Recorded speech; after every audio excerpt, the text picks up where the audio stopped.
আগামী রবিবারের মধ্যে পে স্কেল বাস্তবায়ন করতে হবে, প্রধান উপদেষ্টার কড়া বার্তা। আসসালামু আলাইকুম দর্শক, কেমন আছেন সবাই? আশা করছি সবাই ভালো আছেন। আজকে আপনাদের মাঝে পে স্কেলের সর্বশেষ আপডেট খবর নিয়ে হাজির হলাম।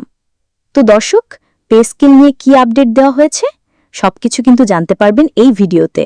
তাই অনুরোধ করব, ভিডিওটি শেষ পর্যন্ত দেখুন এবং আপনি যদি আমাদের চ্যানেলে নতুন হয়ে থাকেন তাহলে অনুগ্রহ করব চ্যানেলটি সাবস্ক্রাইব করবেন। আগামী রবিবারের মধ্যে নবম জাতীয় পে স্কেল বাস্তবায়নের জন্য কড়া আদেশ দিয়েছেন সরকার। বহুদিন ধরে সরকারি চাকরিজীবীরা আশায় আছেন কবে চালু হবে নবম জাতীয় পে স্কেল। বিভিন্ন সূত্রে জানা গেছে নবম জাতীয় পে স্কেল ১২তম গ্রেডে কার্যকর করা হবে।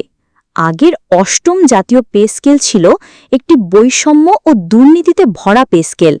তাই এইবার সরকার নবম জাতীয় পে স্কেল একটি ইনসাফ ভিত্তিক বেতন কাঠামো নির্ধারণ করা হয়েছে। কিন্তু এটি কোনো অফিসিয়াল আপডেট না, কিছু কিছু গোপন সূত্রে এটি জানা গেছে।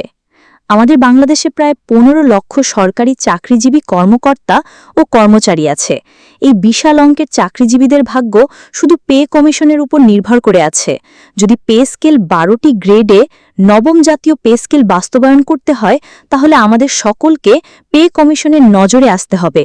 ইউটিউব এবং ফেসবুকে পে কমিশনকে কমেন্ট করে বলতে হবে, আমরা ১২ গ্রেডে নবম জাতীয় পে স্কেল বাস্তবায়ন চাই।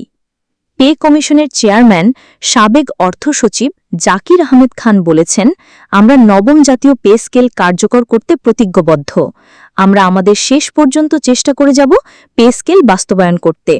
আজকে গোপন সূত্রে জানা গেছে যে গতিতে নবম জাতীয় পে স্কেলের কাজ চলছে তাতে আগামী ডিসেম্বরের মাঝামাঝি সময়ে নবম জাতীয় পে স্কেল কার্যকর হবে এবং তা বাস্তবায়নও হবে।